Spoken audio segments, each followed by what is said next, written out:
साथियों, बाबा साहेब ने एक इंटरव्यू में कहा था कि भारत का इतिहास ब्राह्मण संस्कृति और समर संस्कृति के खूनी संघर्ष का इतिहास है। और बाबा साहेब ने इस देश में बहुजन समाज के लिए एक निश्चित दिशा तय कर दी थी कि उन्हें किस दिशा में चलना है, उनका लक्ष्य क्या है।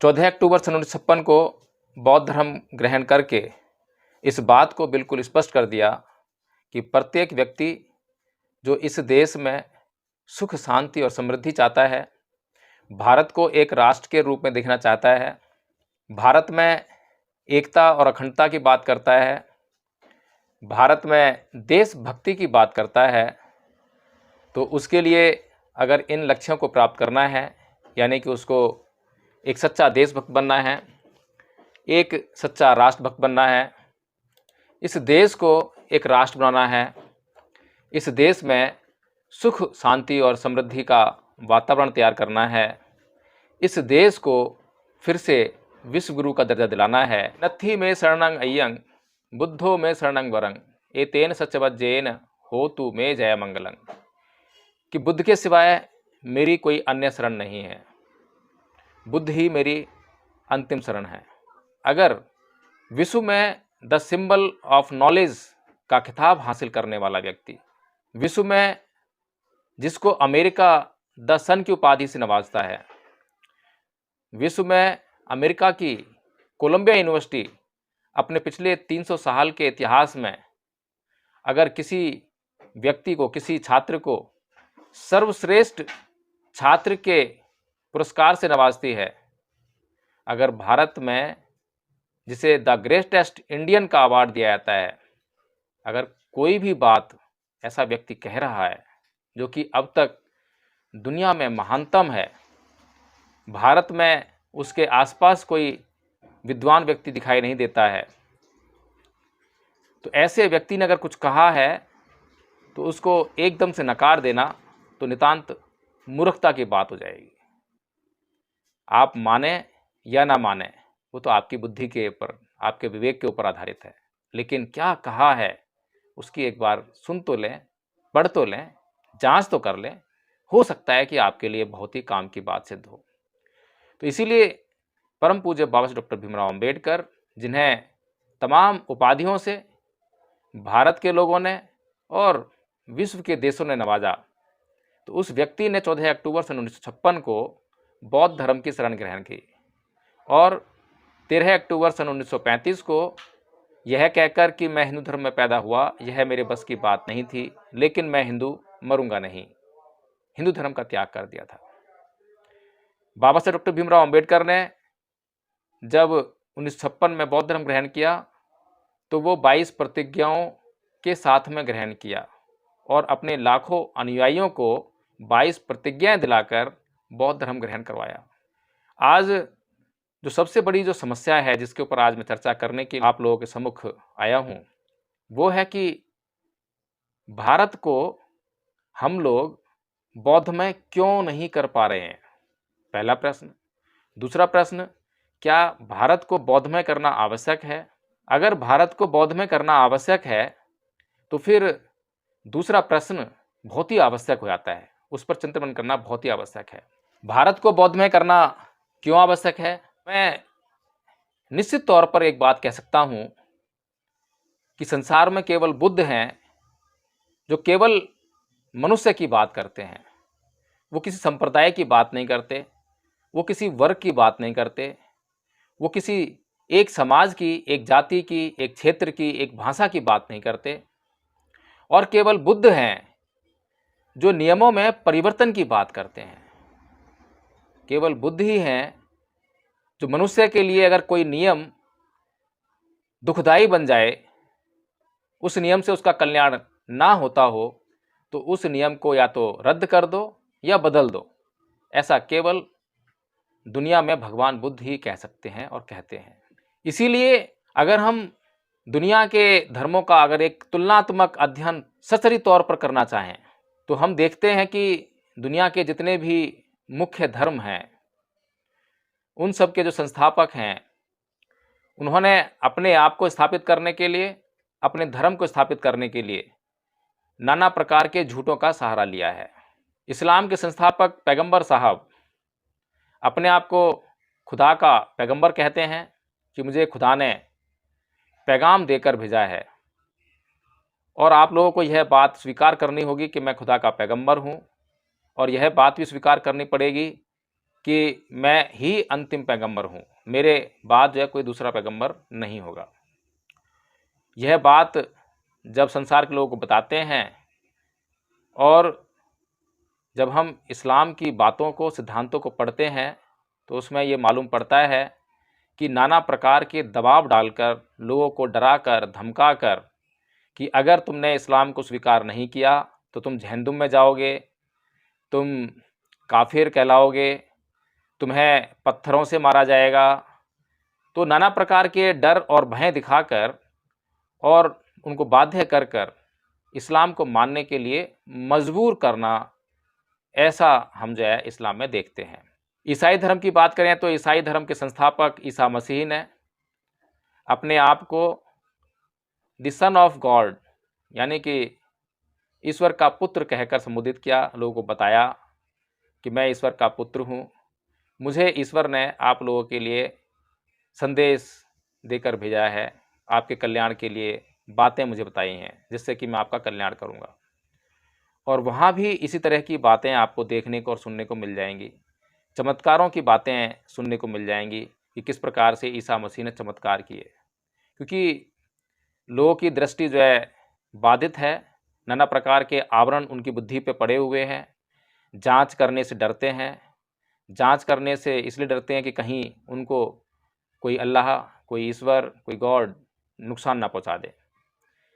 इसीलिए ईसा मसीह जो है अपने इस काम में सफल हो जाते हैं, लोगों को बाध्य कर देते हैं कि मैं ईश्वर का पुत्र हूं और मुझे ईश्वर ने आपके कल्याण के लिए संदेश देकर भेजा है।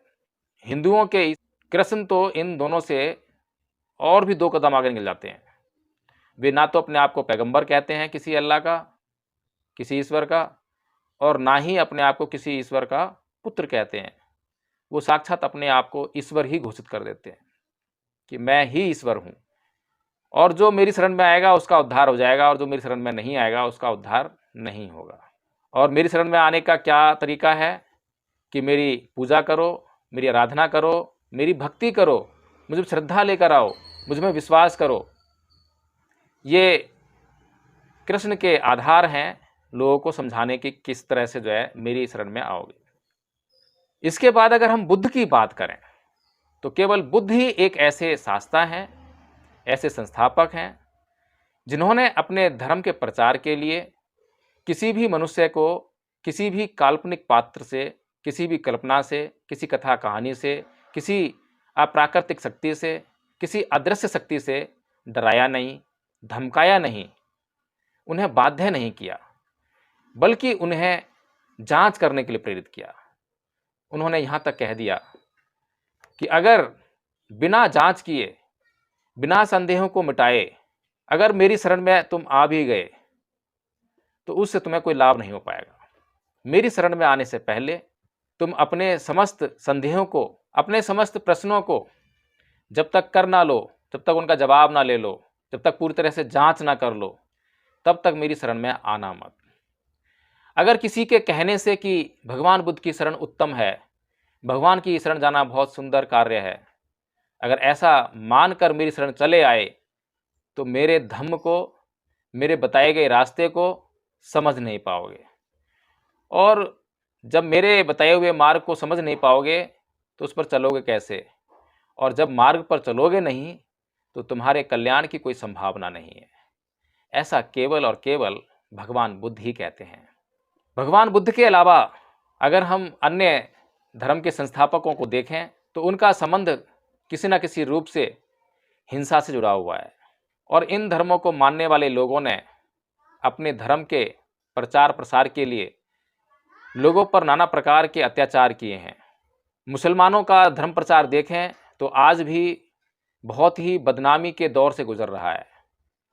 तालिबान की बात करें, ISI की बात करें, पाकिस्तान के कट्टरवाद की बात करें, अभी बांग्लादेश में कट्टरपंथियों ने जो हाल किया है बांग्लादेश का, उसकी बात करें, दुनिया भर में इस्लामिक कट्टरवाद, उसकी बुराइयां दुनिया के सामने आ रही हैं।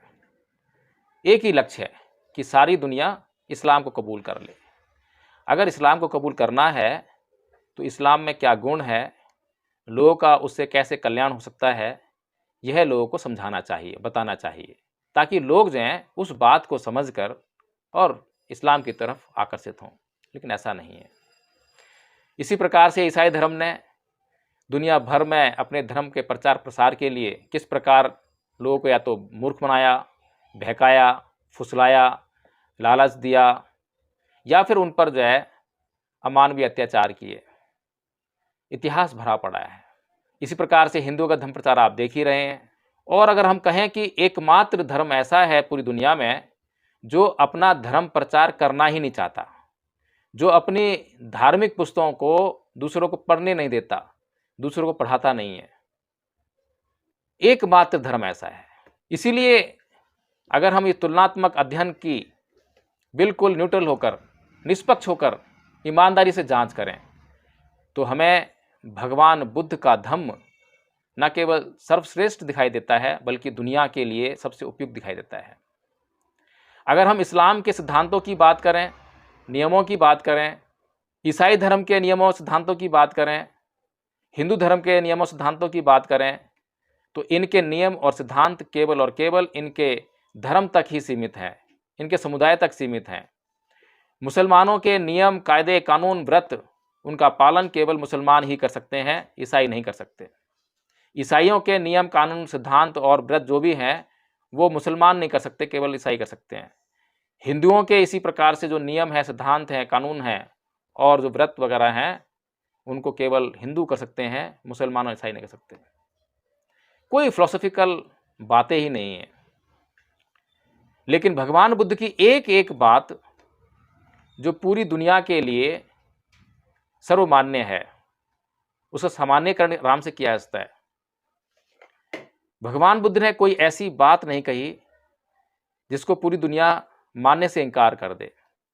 पूरी दुनिया को मानना ही पड़ेगा। जैसे कि भगवान बुद्ध कहते हैं कि अकोच्छी मंग अवधि मंग अजीनी मंग अहासी में ये चत्तंग उपनहंती बेरंग ते संग न सम्मति, कि उसने मुझे मारा, उसने मुझे पीटा, उसने मुझे जीत लिया, उसने मेरा सब कुछ लूट लिया। जो इस प्रकार की बातों को अपने मन में बनाए रखते हैं, उनका वैर कभी शांत नहीं होता। दुनिया का कोई भी व्यक्ति, चाहे वो हिंदू हो, मुसलमान हो, ईसाई हो, इस बात से इनकार नहीं कर सकता, बल्कि कहेगा ये बात तो बहुत काम की है। इस बात को अगर मैं अमल कर लूँ तो मेरे घर परिवार में सुख, चैन और शांति आ जाए।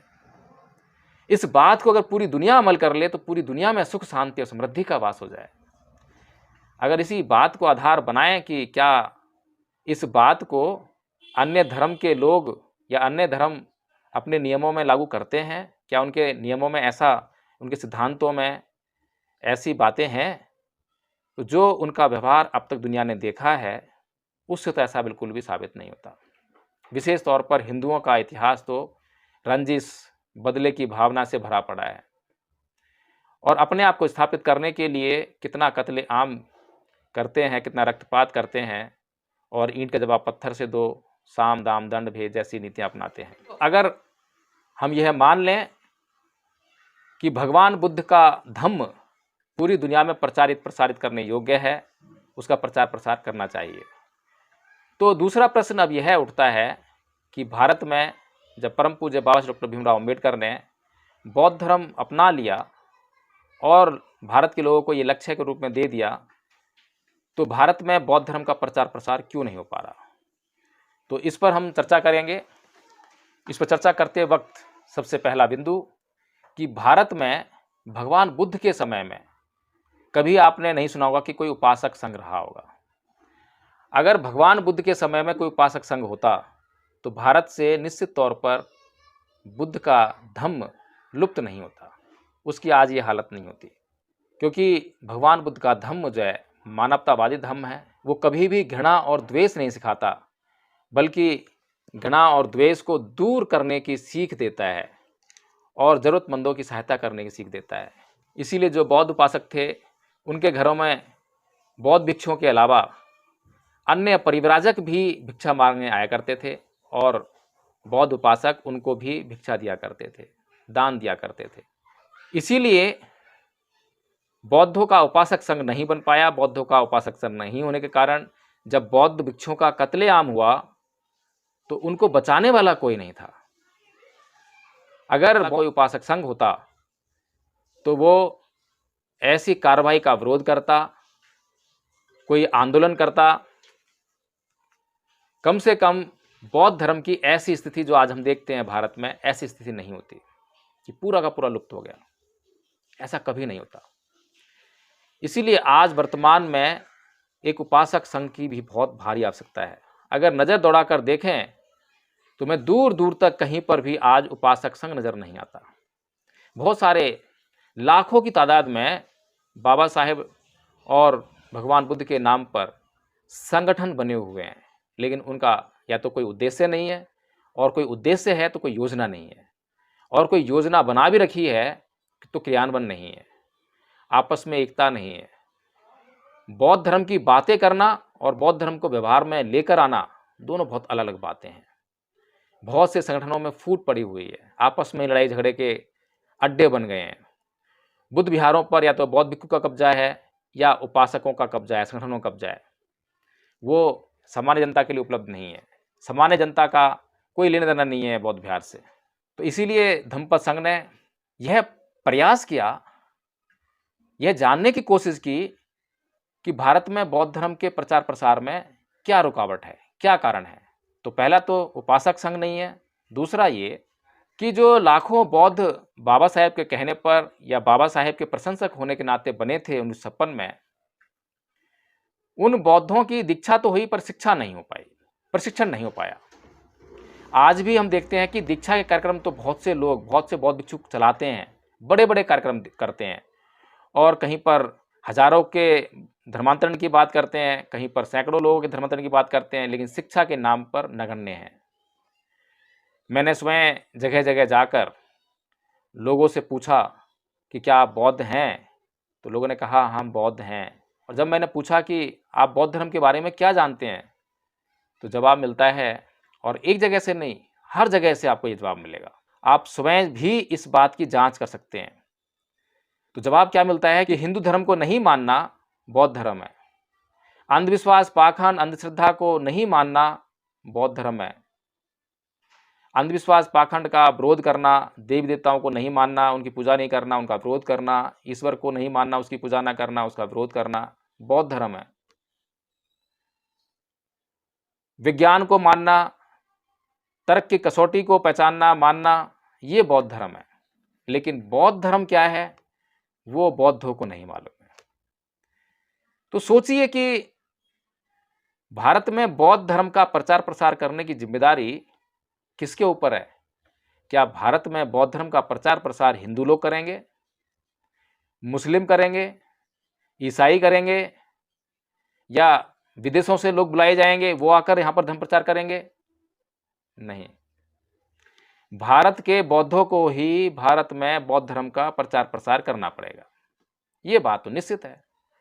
अगर ये बात निश्चित है कि भारत में भारत के बौद्धों को ही बौद्ध धर्म का प्रचार प्रसार करना पड़ेगा, तो अब अगला प्रश्न ये उठता है कि अगर बौद्धों को बौद्ध धर्म की जानकारी ही नहीं है तो वो बौद्ध धर्म का प्रचार प्रसार कैसे करेंगे?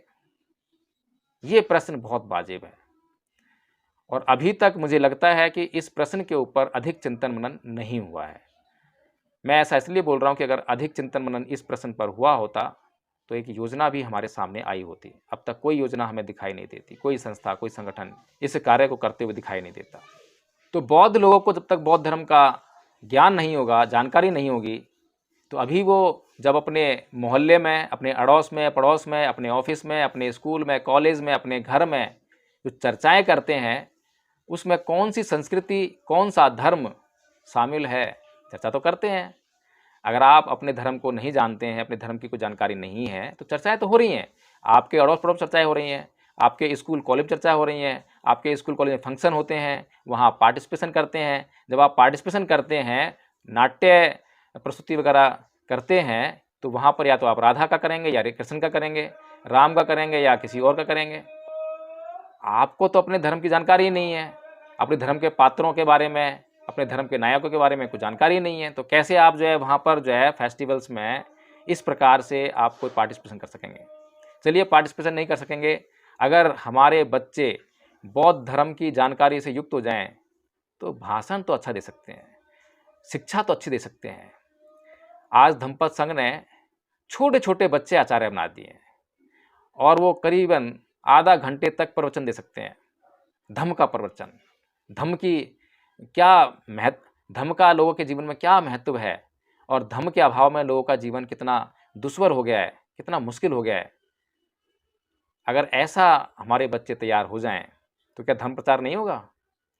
स्कूल कॉलेज के अलावा ऑफिस में चर्चाएं होती हैं, कहीं गीता की चर्चा होगी, कहीं रामायण चर्चा होगी, कहीं महाभारत चर्चा होगी, कहीं आरती की, कहीं कीर्तन की, कहीं भजन की चर्चाएं हो रही हैं। लेकिन क्योंकि आपको अपने धर्म की जानकारी नहीं है इसलिए आप अपने धर्म की चर्चा वहाँ पर बिल्कुल भी नहीं कर पाते हैं। तो साथियों, यह बात भी निश्चित है कि धर्म प्रचार करना है तो वो बौद्ध कर सकते हैं, बौद्ध ही करेंगे, और अगर बौद्ध ही करेंगे तो बौद्धों को बौद्ध धर्म का ज्ञान होना चाहिए। अब बौद्ध धर्मों की हालत तो बहुत खस्ता है देश में। कुछ बौद्ध तो केवल नाम परिवर्तन पर ही जोर दे रहे हैं। वो ये कहते हैं कि अगर गैजेट में अगर नाम चेंज नहीं हुआ तो धर्म परिवर्तन हुआ ही नहीं, और उसी को पक्का वो मानते हैं सबूत, कि यही पक्का सबूत है बौद्ध होने का। कुछ बौद्ध बाबा साहेब की 22 प्रतिज्ञाओं से बहुत प्रभावित हैं। वो कहते हैं अगर 22 प्रतिज्ञा नहीं ली तो बौद्ध नहीं बने। चाहे 22 प्रतिज्ञाएं ले लो, उसके बाद बौद्ध धर्म के बारे में कुछ मत जानो, कोई प्रैक्टिस मत करो बौद्ध धर्म की, जो करना है करते रहो। बहुत सारे बौद्ध जो बौद्ध बन गए हैं, कुछ जानकारी भी उनको है लेकिन प्रैक्टिस में बुद्धिज्म नहीं है। मैं एक घटना का जिक्र करना चाहूँगा। हमारे एक अंकल हैं जिन्होंने बड़ी मेहनत से एक पार्क में बाबा साहेब की प्रतिमा लगवाई और वहाँ पर जो है हर हफ्ते वो वंदना का कार्यक्रम करते हैं, और उस वंदना कार्यक्रम में बहुत सारे लोग भी शामिल होते हैं। एक दिन मैं भी गया ऐसे ही, क्योंकि अक्सर मैं वहाँ पे जाता था। तो उस पार्क में छोटे छोटे बच्चे क्रिकेट खेल रहे थे। अब कई बार मना किया होगा कि भाई यहाँ पर क्रिकेट मत खेलो, बच्चे हैं नहीं मानते। अब वो छोटे बच्चे, उम्र रही होगी करीबन जो है 8-10 साल की उम्र होगी, इससे ज़्यादा उम्र नहीं थी, 12-13 साल की उम्र होगी। अब वो अंकल को इतना गुस्सा आया कि वो गए, उन्होंने बच्चे से बैट छीना और जो बाबा साहेब की जहाँ पे प्रतिमा लगी हुई थी उसका चबूतरा बना हुआ था, उस चबूतरे पे मार मार के वो बैट तोड़ दिया। अब बताइए, उस बच्चे के मन में वो जो प्रतिमा दिखाई दे रही होगी, बुद्ध दिखाई दे रहे होंगे, ये लोग दिखाई दे रहे होंगे, ये लोग बौद्ध दिखाई दे रहे होंगे। बौद्धों के प्रति, उस प्रतिमा के प्रति, बुद्ध के प्रति क्या संदेश गया, उसके चित्त में क्या बैठा, क्या अच्छी बात बैठी? और ये क्रोध किस बात के लिए? क्या बाबा साहेब ने आपको क्रोध करने के लिए कहा था? क्या भगवान बुद्ध ने आपको क्रोध करने के लिए कहा? तो साथियों, प्रैक्टिकल अप्रोच जो है बहुत ज़रूरत है, इसकी बहुत भारी आवश्यकता है। इसीलिए जो है धम्मपद संघ बहुत बारीकी से कारणों की जांच कर रहा है कि कारण क्या है, और कारणों की जांच करके सांस्कृतिक परिवर्तन पर जोर देता है। और सांस्कृतिक परिवर्तन करने के लिए आज तक आपने ये बात सुनी नहीं होगी किसी से कि हमें सांस्कृतिक परिवर्तन करना है। धर्म परिवर्तन सुना होगा। अब धर्म परिवर्तन बिना सांस्कृतिक परिवर्तन के कैसे संभव है? अगर मैं धर्म परिवर्तन की बात करूं तो मेरे हिसाब से उसमें 3 बातें शामिल होती हैं। पहली बात, प्रतीकों का परिवर्तन, यानी कि मंदिर छोड़ दिया, मस्जिद छोड़ दी, बुद्ध विहार जाना शुरू कर दिया। कपड़ों का परिवर्तन, जो कपड़े ड्रेस में पहनता था वो मैंने ड्रेस चेंज कर ली। और भी प्रतीक हैं, झंडा ये प्रतीक है, यानी कि जिसको देखने से ही मालूम पड़ जाए कि ये हिंदू धर्म का आदमी है, ये बौद्ध धर्म का आदमी है, उन्हें प्रतीक कहते हैं। जिन चिन्हों से यह मालूम पड़ जाए कि यह व्यक्ति हिंदू है या मुसलमान है या बौद्ध है तो उसे प्रतीक कहते हैं। तो प्रतीकों का परिवर्तन। दूसरा, धार्मिक रीति रिवाज, परंपराओं और त्योहारों, उत्सवों का परिवर्तन। और तीसरा और सबसे महत्वपूर्ण परिवर्तन, चित्त का परिवर्तन, कि आपके चित्त में जब आप हिंदू थे, मुसलमान थे, ईसाई थे तो राग रंजित था, द्वेष रंजित था, इसमें क्रोध था, इसमें द्वेष था, इसमें घृणा थी, इसमें नफरत थी, वो अब आपके भीतर नहीं होनी चाहिए। है तो उसको धीरे धीरे आप जो है कम करने का प्रयास कीजिए। तो इसलिए साथियों, हमें सांस्कृतिक परिवर्तन की दिशा में बढ़ना है। और अभी तक अगर हम धर्म परिवर्तन की बात करें तो केवल बौद्धों ने प्रतीकों का परिवर्तन ही किया है, और प्रतीकों का परिवर्तन भी आधा अधूरा चल रहा है, पूरा नहीं किया है। अभी भी आप बौद्ध महिलाओं के मांग में सिंदूर, गले में मंगलसूत्र, हाथों में चूड़ियाँ, पैरों में बिछुए, पाजेब, यानी कि जिन्हें देखकर आप ये कहते हैं कि ये सुहाग की निशानी है, उनको आप अभी भी बौद्ध महिलाओं के शरीर पर देख सकते हैं। तो अभी भी प्रतीकों के मामले में भी जो बौद्ध हैं वो आधे अधूरे बने हुए हैं, डरते हैं अभी। एक सबसे बड़ी बीमारी जो है भारत में, जो कि बौद्ध धर्म के प्रचार प्रसार में बाधक है, वो है बाबा साहेब ने कहा कि इस देश में ब्राह्मण संस्कृति और बौद्ध संस्कृति, समण संस्कृति के बीच खूनी संघर्ष का इतिहास है। लेकिन हमने उस संघर्ष को क्या बना दिया? हमने उसको बना दिया अम्बेडकरवाद बनाम मनुवाद। अब ब्राह्मणवाद गायब हो गया और आपका जो है समणवाद यानी समण संस्कृति गायब हो गई। अब उस चर्चा नहीं है। अब लोगों को अम्बेडकरवादी, मैं अम्बेडकरवादी हूँ चिल्लाना पसंद है। अब ये अम्बेडकरवाद क्या है, इस पर भी हमें गौर करना चाहिए, सोचना चाहिए। अम्बेडकरवाद क्या है? सबसे पहला कि जय भीम जो जय भीम बोलता है वो अम्बेडकरवादी है। नीले झंडे को हाथ में लेकर उसको लहराता है, अपने घरों पे लगाता है, अम्बेडकरवादी है। जो मर मिटने की बात करता है, बदला लेने की बात करता है, वो अम्बेडकरवादी है। जो बात बात पर आंदोलन करने की बात करता है, वो अम्बेडकरवादी है। जो आरक्षण को अपना जन्मसिद्ध अधिकार मानता है, वो अम्बेडकरवादी है। जो संविधान से विवेक और बुद्धि के आधार पर नहीं जुड़ता, पढ़ता नहीं है, लेकिन भावनात्मक रूप से उससे ऐसा जुड़ जाता है कि संविधान के भीतर तमाम संशोधन हो रहे हैं, तमाम अधिकार नष्ट हो रहे हैं, उसके लिए कभी आंदोलन नहीं करता। लेकिन अगर संविधान की प्रति कहीं जला दी गई तो उसके लिए मर मिटने के लिए तैयार हो जाएगा। ये अम्बेडकरवाद है। बाबा साहेब की मूर्ति के लिए जगह जगह आंदोलन करना, ये अम्बेडकरवाद है। बाबा साहेब के विचारों को फैलाने के लिए कैडर नहीं करेगा, लोगों को जगाने का कार्यक्रम नहीं करेगा, लेकिन मूर्ति टूट गई, मूर्ति की उंगली टूट गई तो उसके लिए मर मिटने का आंदोलन करेगा। ये अम्बेडकरवाद है। बौद्ध धर्म से दूर भागना, और जिन मजहब में, पंथ में पड़ा हुआ है, कोई सिख समुदाय से है तो वो सिख बनकर ही अम्बेडकरवादी है। कोई रविदासिया समाज से है तो रविदास समाज का बनकर या रविदास धर्म को मानते हुए ही वो अम्बेडकरवादी है। कोई कबीरपंथी है तो वो कबीरपंथी होकर ही वो अम्बेडकरवादी है। तो इस तरह से वो अम्बेडकरवादी हैं जो बौद्ध धर्म को नहीं अपनाएंगे, बौद्ध धर्म से दूर भागेंगे। बाबा साहेब को नायक भावना से स्वीकार करना और नायक बना के उनकी पूजा करना, उनमें हीरोइज्म देखना, ये अम्बेडकरवाद है। बाबा साहेब की बातें जो मेरे काम की हों उनको तो मान लूँ और बाकी के लिए कह दूँ कि ये मेरे काम की नहीं है, ये बात ठीक नहीं है। जैसे कि आपने बहुत से लोगों को देखा होगा जो अपने आप को अम्बेडकरवादी कहते हैं, जब उनसे धर्म परिवर्तन की बात करते हैं तो कहते हैं नहीं, ये बाबा साहेब का डिसीजन ठीक नहीं था, मैं इस डिसीजन को नहीं मानूंगा, मैं बाबा साहेब के आरक्षण की बात को मानूंगा, SC OBC के लिए जो प्रोविजन है उनको मानूंगा, सब बात मानूंगा, लेकिन इस बात को नहीं मानूंगा। बाबा साहेब के साहित्य को पढ़ने से परहेज करता है। बाबा साहेब के साहित्य को नहीं पढ़ेगा, बड़ी बड़ी शायरी करेगा, बड़े बड़े स्लोगन करेगा, बड़े बड़े नारे लगाएगा, मंचों पर बड़े बड़े भाषण देगा, लेकिन बाबा साहेब के साहित्य की जानकारी बिल्कुल नहीं रखेगा, वो अम्बेडकरवादी है। और SC ST OBC समाज का जो बुद्धिजीवी वर्ग है वो अपने निजी स्वार्थों के लिए जिन शब्दों का इस्तेमाल करता है, जय भीम का नारा लगाता है, जय संविधान बोलता है, जय भारत बोलता है, वो अम्बेडकरवादी है। अपने स्वार्थ के लिए करता है, समाज के लिए नहीं करता। समाज के लिए कोई त्याग नहीं है, कोई समर्पण नहीं, कोई बलिदान नहीं है। अभी आपने एक मामला देखा होगा, बहुत सारे मामले देखे हैं। राजेंद्र पाल गौतम का मामला आपने देखा, लक्ष्मण यादव का मामला देखा, महमूद प्राचा, रितु सिंह और तमाम दुनिया भर के आपने जो है मामले देखे होंगे। अम्बेडकरवादी जो है तमाम बातें करेगा, वो मनुवाद वर्सेस अम्बेडकरवाद भी करेगा, लेकिन समणवाद वर्सेस ब्राह्मणवाद ना तो उसको समझेगा ना उसकी बात करेगा। जानता ही नहीं है क्या है तो बात भी क्या करेगा।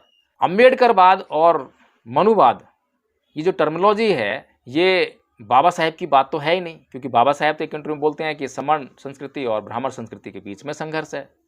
तो अगर हम ये अम्बेडकरवाद की थोड़ी जांच करना चाहें कि अगर अम्बेडकरवादी अपने आप को अम्बेडकरवाद से संचालित होते हुए देखते हैं, तो हिंदू लोग जो हैं वो कौन से वाद से संचालित होते हैं? उनके पास ही बहुत सारे वाद हैं। हिंदुओं के पास एक तो गांधीवाद है, आपको पता होगा। क्या हिंदू धर्म के लोग गांधीवाद से संचालित होते हैं? क्या उनके चित्त का निर्माण गांधीवाद से होता है? नहीं होता। क्या आर्य समाजवाद से होता है? नहीं होता। क्या वैष्णववाद से, शैशववाद से, या गीतावाद से, रामायणवाद से, महाभारतवाद से, मनुस्मृतिवाद से, हिंदूवाद से, पुराणवाद से, वेदवाद से, क्या इनमें से किसी वाद से हिंदुओं का जो चित्त है उसका निर्माण होता है? नहीं होता। तो हिंदुओं का जो चित्त है, दिमाग है, या जो आज हमें हिंदू दिखाई देते हैं, हिंदुओं के अंदर जितनी भी बुराइयां दिखाई देती हैं, उसे क्या कहेंगे? किस शब्द से हम संबोधित कर सकते हैं? तो एक शब्द है, वो है ब्राह्मणवाद। ब्राह्मणवाद सभी उन तत्वों को समाहित कर लेता है। तो इसीलिए साथियों, अगर हम अम्बेडकरवाद की बात करें और समणवाद की बात ना करें, क्योंकि समणवाद जो है ब्राह्मणवाद का जवाब है, इसीलिए समणवाद बनाम ब्राह्मणवाद है। अब अम्बेडकरवाद की बात करें, अम्बेडकरवाद से भी काम चल सकता है, लेकिन अम्बेडकरवाद को लोग जो हैं अपने फायदे के लिए इस्तेमाल करते हैं। और ये जो अम्बेडकरवाद जो टर्म है, ये हमारे बुद्धिजीवियों ने नहीं पकड़ाई, बुद्धिजीवी वर्ग ने दी हमें, बल्कि ये दुश्मन की दी हुई टर्मिनोलॉजी है। दुश्मन ने हमारे बीच में अम्बेडकरवाद को प्रचारित किया। अब दुश्मन का काम तो अम्बेडकरवाद से बनता है। अगर लोग अम्बेडकरवाद को समझेंगे तो समणवाद से दूर हो जाएंगे, समण संस्कृति दूर हो जाएंगे। अब दुश्मन को सबसे बड़ा खतरा जो है अम्बेडकरवाद से नहीं है, समणवाद से है। आप समणवाद की तरफ बढ़ेंगे नहीं, और अम्बेडकरवाद को जो समझ रहे हैं, वो जो दुश्मन समझाना चाहता है बस वही समझ रहे हैं। असली अम्बेडकरवाद आपको पता ही नहीं है, क्योंकि असली अम्बेडकरवाद तो तब तक पूरा नहीं होता है जब तक आप बौद्ध नहीं बनते हैं, समण संस्कृति को आप जो है अपने अंदर नहीं लाते हैं। तब तक कैसे आप अम्बेडकरवाद बन जाएंगे? जब बाबा साहेब 14 अक्टूबर 1956 को धर्म परिवर्तन करके बौद्ध बन जाते हैं और कहते हैं कि नत्थी में शरणं अय्यं बुद्धो में शरणं वरं एतेन सचवत् जैन होतु में जम मंगलं, तो उसके बाद आपके पास क्या रास्ता है? कोई भी व्यक्ति जो अपने आप को अम्बेडकरवादी कहता है, तो उसको तुरंत ही बाबा साहेब के बारे में सोचना चाहिए, साहित्य पढ़ना चाहिए। महमूद प्राचा जो है मुस्लिम समाज से आते हैं, क्या उन्हें बाबा साहेब का बताया हुआ रास्ता पसंद है? अगर उन्हें पसंद है तो उन्हें बौद्ध धर्म का अध्ययन करना चाहिए, मुस्लिम समाज में जाकर उनको उनका इतिहास बताना चाहिए, उन्हें बताना चाहिए कि भाई आप जो हमेशा से मुस्लिम नहीं थे, आप इस देश में जो बाहर से मुस्लिम आक्रांता आए हैं, आक्रमणकारी आए हैं, उनके द्वारा आप धार्मिक गुलाम बनाए गए हैं। आप पूर्व में तो बौद्ध ही थे, अब ये काम कौन करेगा? अगर महमूद प्राचा अपने आप को अम्बेडकरवादी कहते हैं तो ये काम तो महमूद प्राचा साहब का है। वो बताएं कि बामियान जो कि अफगानिस्तान में है, जिसमें तालिबान ने अभी बहुत बड़ी मूर्तियां तोड़ी हैं, वहाँ पर जो है बौद्धों ने तो वो मूर्तियां बनाई होंगी। यानी पूरे अफगानिस्तान जो आज मुसलमान है, पूरा पाकिस्तान जो आज मुसलमान है, वो सारा का सारा क्षेत्र जो है बौद्धों से लबालब था, बौद्ध थे। तो भारत के मुसलमानों को बौद्ध धर्म स्वीकार करने में ज़्यादा देर नहीं लगेगी। लेकिन जब मुस्लिम स्कॉलर्स इस बात को समझेंगे, अपने सच्चे इतिहास को समझेंगे, बाबा साहेब के साहित्य को पढ़ेंगे, केवल अम्बेडकरवादी कहने से काम नहीं चलने वाला है। प्रोफेसर ऋतु वो भी अपने आपको कहती हैं कि मैं अम्बेडकरवादी हूँ, लेकिन कहती हैं मैं सिखड़ी हूँ, मैं सिखड़ी हूँ।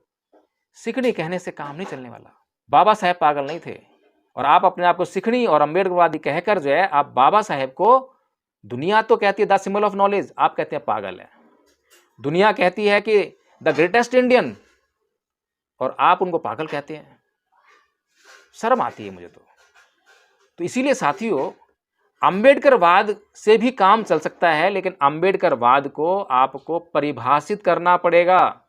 केवल अपने मतलब के लिए तो मैं किसी बात को मान लूँ, और जिस बात में मेरा मतलब ना हो, जिसमें समाज का कल्याण हो, देश का कल्याण हो, दुनिया का कल्याण हो, उससे मैं इनकार कर दूँ। इससे नहीं चलने वाला अम्बेडकरवाद। यह अम्बेडकरवाद नहीं हो सकता। अम्बेडकरवाद जब तक आप बुद्धिस्ट नहीं बनते हो तब तक अम्बेडकरवाद पूरा नहीं हो सकता। बाबा साहेब डॉक्टर भीमराव अम्बेडकर ने 30 सितंबर 1956 को शेड्यूल कास्ट फेडरेशन भंग कर दी थी, और शेड्यूल कास्ट फेडरेशन का जो झंडा था वो नीले कलर का था। उससे पहले उनकी जो इंडिपेंडेंट लेबर पार्टी थी, जिसका झंडा लाल कलर का था, अपने उद्देश्य के अनुरूप वो झंडा बनाते हैं, और जब वो शेड्यूल कास्ट फेडरेशन को भंग कर देते हैं तो उसका झंडा भी भंग हो गया। जैसे इंडिपेंडेंट लेबर पार्टी को जब भंग किया तो झंडा भी भंग हो गया, फिर उन्होंने वो झंडा तो आगे कैरी ऑन नहीं किया, कैरी फॉरवर्ड नहीं किया। तो इसी तरह से बाबा साहेब ने शेड्यूल कास्ट फेडरेशन को इसलिए भंग किया क्योंकि शेड्यूल कास्ट फेडरेशन एक सीमित समुदाय की बात करती थी, एक सीमित समुदाय के सीमित लक्ष्य को लेकर बनाई गई थी। लेकिन अब जो बाबा साहेब करने जा रहे हैं वो विशाल लक्ष्य है, पूरी दुनिया का उससे जो है नाता जुड़ने वाला है, पूरी दुनिया से अब जो है भारत का संपर्क होने वाला है, भारत के लोगों का संपर्क होने वाला है, उस SC ST OBC समाज का पूरी दुनिया से संपर्क स्थापित होने वाला है। इसीलिए बाबा साहेब डॉक्टर भीमराव अंबेडकर का जब परिनिर्वाण होता है तो सबसे पहले उनके पार्थिव शरीर पर भगवा कपड़ा डाला जाता है। लेकिन राजनीति के स्वार्थी लोग, राजनीति के लोभी और लालची लोग उनके शरीर से वो कांसाय वस्त्र को हटाकर शेड्यूल कास्ट फेडरेशन का जो झंडा है उसको डाल देते हैं, और तब से लोगों के दिमाग में केवल नीला झंडा, नीला कलर, नीला झंडा, नीला कलर ये बैठ गया है। यही जय भीम है, यही जय भारत है। इसीलिए मजबूरी में, क्योंकि लोगों की बहुत बड़े पैमाने पर भावनाएं नीले कलर से जुड़ गई, इसीलिए मान्यवर साहब कांसीराम जी को अगर पॉलिटिकल रिवॉल्यूशन भारत में करना था तो नीले कलर से अलग नहीं हो सकते थे, इसीलिए उनको भी नीला झंडा ही अपनाना पड़ा। ये उनकी एक राजनीतिक मजबूरी हो सकती है, लेकिन एक सामाजिक कार्यकर्ता के तौर पर, एक सच्चा देशभक्त होने के नाते, एक सच्चा राष्ट्रभक्त होने के नाते और इस देश को राष्ट्र बनाने की दिशा में बढ़ने के लिए हमें बाबा साहेब की सही और सच्ची सोच को देखना पड़ेगा, समझना पड़ेगा। इसीलिए धम्मपद संघ ने बहुत ही बारीकी से इन सभी बातों पर विचार किया, चिंतन मनन किया और एक निश्चित योजना बनाई। भारत में जो बौद्ध हैं, जो अम्बेडकरवादी हैं, उनको बौद्ध धर्म का प्रशिक्षण देना बहुत जरूरी है, इसीलिए एक निश्चित पाठ्यक्रम बनाया गया। अब तक किसी भी बौद्ध संगठन ने, बड़े बड़े संगठन चल रहे हैं, करोड़ों रुपए उनमें बर्बाद हो रहे हैं, लोग दान दे रहे हैं, करोड़ों रुपए दान दिया जा रहा है, लेकिन वो जो है बहुत बड़े बड़े कार्यक्रम तो करते हैं, लेकिन किसी भी अबौद्ध को बौद्ध नहीं बना रहे हैं। जो पहले से ही बौद्ध बने हुए हैं उनको ही वहाँ पर जो इकट्ठा किया जाता है, उन्हें से दान लिया जाता है और उन्हीं के माध्यम से बड़े बड़े कार्यक्रम किए जाते हैं। लेकिन बाबा साहेब का जो स्पष्ट लक्ष्य है उसके लिए कोई उनके पास योजना नहीं है। धम्मपद संघ ने पहली बार निश्चित पाठ्यक्रम तैयार किया और बताया कि प्रथम वर्ष, द्वितीय वर्ष और तृतीय वर्ष 3 वर्ष का कोर्स तैयार किया है। प्रथम वर्ष का कोर्स जो है प्रत्येक बौद्ध और प्रत्येक अम्बेडकरवादी के लिए करना आवश्यक है, क्योंकि इस कोर्स को करने के बाद उसके पास बौद्ध धर्म की आधारभूत जानकारी आ जाएगी, जिस जानकारी को आधार बनाकर वो अपने मोहल्ले में, गली में, पड़ोस में, अपने स्कूल में, कॉलेज में, अपने रिश्तेदारों में, अपने परिवार में धर्म की चर्चा कर सकता है, धर्म का व्यवहार कर सकता है। तो ये बहुत ज़रूरी है। और मात्र A4 साइज़ का आगे और पीछे का बस इतना ही कोर्स है, ज़्यादा लंबा कोर्स नहीं है। बहुत से आचार्यों ने मात्र 3 दिन में ये कोर्स याद कर लिया, जिनको पहले से ही आधा कोर्स याद था और आधा कोर्स उन्होंने मात्र 3 दिन में याद कर लिया। कुछ लोगों ने 1 महीने में याद किया है, कुछ लोगों को 2-3 महीने लग गए हैं। अनपढ़ लोगों ने भी इस कोर्स को याद कर लिया है। और किसी को भी हम ये नहीं कहते कि आपको कोर्स याद करना होगा, नहीं, नेवर। आप केवल अपनी स्वीकृति दीजिए कि मुझे बौद्ध बनना है, मुझे बौद्ध धर्म का ये पाठ्यक्रम करना है, मुझे बौद्ध धर्म का प्रचार प्रसार करना है। तो बाकी की जिम्मेदारी आपको पढ़ाने की, आपको शिक्षित करने की, आपको ये कोर्स याद करवाने की धम्मपद संघ की है। धम्मपद संघ करेगा, धम्मपद संघ आपके लिए सारी व्यवस्था करेगा। धम्मपद संघ सबसे पहले आपसे यह पूछता है कि आपका उद्देश्य क्या है। जब आपका उद्देश्य भारत में धम्म प्रचार करना है, तब आपको जो है इस कोर्स के बारे में बताता है। फिर इस कोर्स के प्रथम वर्ष के कोर्स में आपके लिए प्रथम वर्ष विश्व अशांति निवारण स्कूल में आपका एडमिशन करता है। फिर आपको एक पर्सनल आचार्य देता है कि जब भी आपको कोई समस्या हो तो आप इन आचार्यों से संपर्क करें। और उसके अलावा धम्मपद संघ सुबह, दोपहर और शाम को घंटों घंटों ट्रेनिंग सेशन चलाता है। ऑनलाइन ट्रेनिंग से चल रहे हैं, पूरी दुनिया में कोई भी कहीं से भी ज्वाइन कर लीजिए। और पूरी दुनिया में बहुत से लोगों ने दुनिया भर से ज्वाइन किया है इस कोर्स को, बहुत से लोग कर रहे हैं, दुनिया भर से लोग कर रहे हैं। धम्मपद संघ के पास फिजिकल स्कूलों का निर्माण करने की भी योजना है।